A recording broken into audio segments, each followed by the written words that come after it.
11 English Unit 2 Read 3 The Secret of the Machines રૂડિયાર્ડ કિપલિંગ દ્વારા લખાયેલી આ પોઈમ છે. આ યુનિટ 2 આખું આપણું ટેકનોલોજીવાળું છે.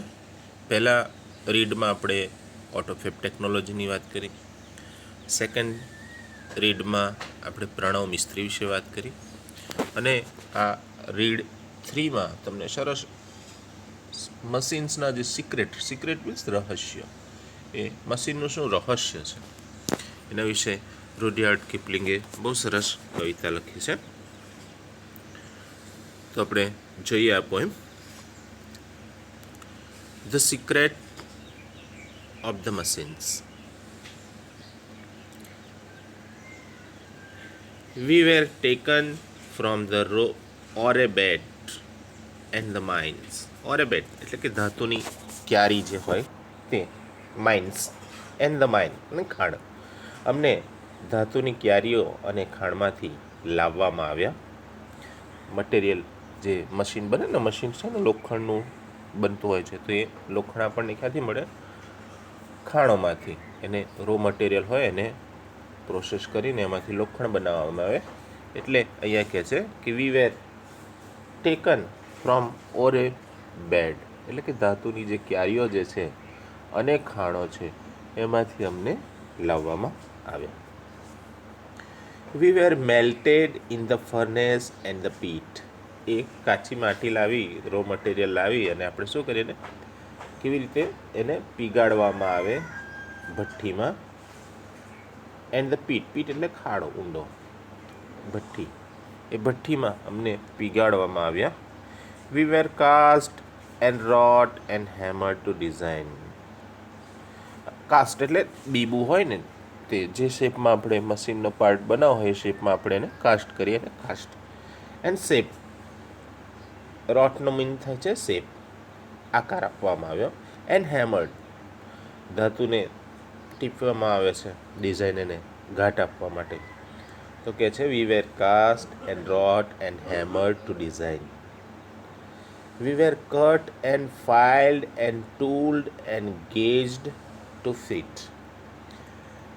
લોખંડનો ટુકડો એને કાપવામાં આવે. ફાઇલ એટલે કે જે પેલી કરવત વડે જે ઘસવામાં આવે ને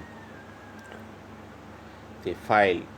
એન્ડ ટૂલ્ડ, અને છીણું ને એવા બધા સાધનોથી એને ટીપવામાં આવે. એન્ડ ગેજ, એને માપવામાં આવે. તો આ રીતે માપીને બનાવતા હોય છે. તો આ રીતે અમને બનાવવામાં આવ્યા. Some water, call and oil is all V ask. Machines બન્યા પછી એની માંગણી શું હોય છે? સમ વોટર, પાણી, કોલસો, ઈંધણ, અને ઓઇલ, આ બધું અમારે જરૂર પડે. And 1,000 of an inch. 1 ઇંચનો 1000મો ભાગ એટલે થોડી અમથી જગ્યા અમારે જોઈએ. ટુ ગીવ અસ પ્લે, અમારે કામ કરવા માટે. એન્ડ નાવ, અને હવે, if you will set us to our task, જો તમે અમારા કામ માટે અમને મૂકી દો તો, અમને કામે લગાડી દો તો.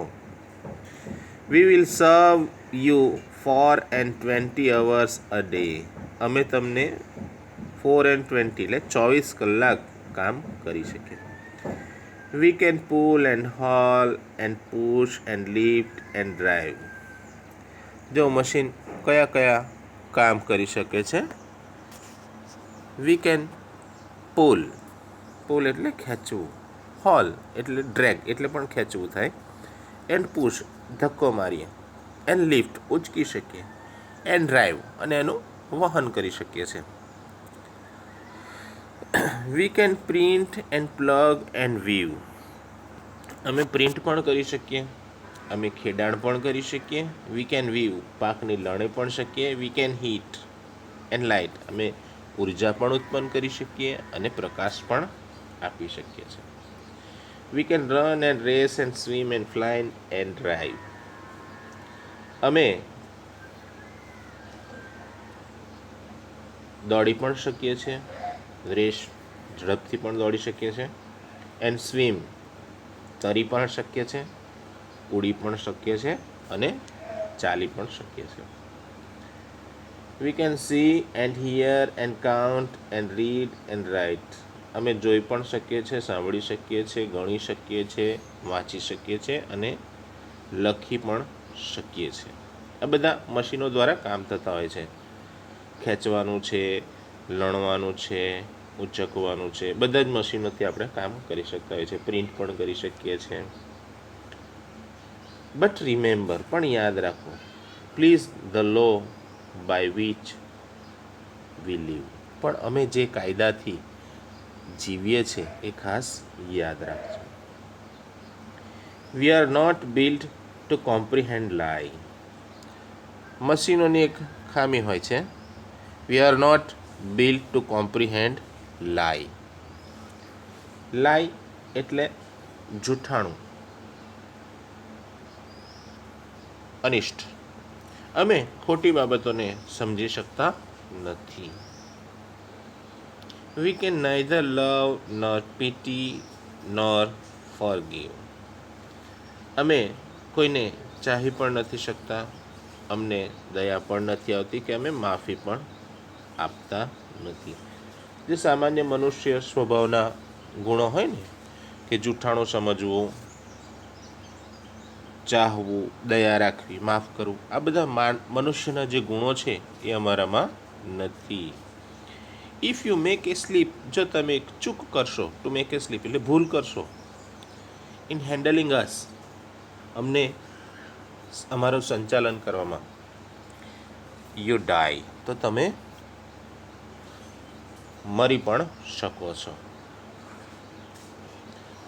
ધો our smoke may hide the heavens from your eyes.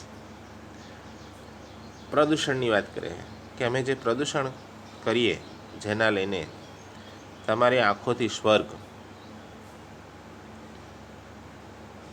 અમારા ધુમાડાથી સ્વર્ગ ઢંકાઈ જાય અને તમે એને જોઈ ન શકો. મીન્સ કે પ્રદૂષણ થાય અમારા ધુમાડાથી, પણ એની ચિંતા ન કરો. ઇટ વિલ વેનિશ, એ તો અદૃશ્ય થઈ જશે. And the stars will shine again, અને ફરીથી તારાઓ ચમકવા લાગશે. બિકોઝ, કારણ કે, ફોર ઓલનો અર્થ થાય છે છતાં. Our power and weight and size, અમારી પાસે આ બધી શક્તિ છે, અમે વજનદાર પણ છીએ અને અમે કદમાં પણ છીએ. ફોર ઓલ, છતાં પણ. We are nothing more than children of your brain. Children of your brain એટલે કે તમારા મગજના બાળકો, એટલે તમારા મગજની ઉપજ સિવાય અમે વિશેષ કાંઈ જ નથી. તો સરસ મજાની મશીન્સ વિશે વાત કરી. મશીન માટે, મશીનને કઈ રીતે બનાવવામાં આવે, એની કાર્યશૈલી શું હોય છે, કયા કયા કામ કરી શકે છે, અને બહુ સરસ છેલ્લે 2 વાત કરી કે એમાં મારામાં માનવીય ગુણ હોતા નથી. તમે ભૂલ કરો એટલે મર્યાદ સમજો. અને છેલ્લે બહુ સરસ છેલ્લી 2 લાઇનમાં સ્વીકારે છે કે અમે આટલા પાવર, વેટ અને સાઇઝ હોવા છતાં પણ અમે તો તમારા મગજની ઉપજ છીએ, એથી વિશેષ કાંઈ નથી. તો ખૂબ સરળ શબ્દોમાં જે સિક્રેટ જે મશીન્સનું છે, મશીન્સના, એ આપણને અહીંયા રૂડયાર્ડ કિપલિંગે સમજાવેલા છે. ધ્યાનથી વાંચજો અને વાંચ્યા પછી એના જે ક્વેશ્ચન્સ આપેલા છે તે લખી નાખજો.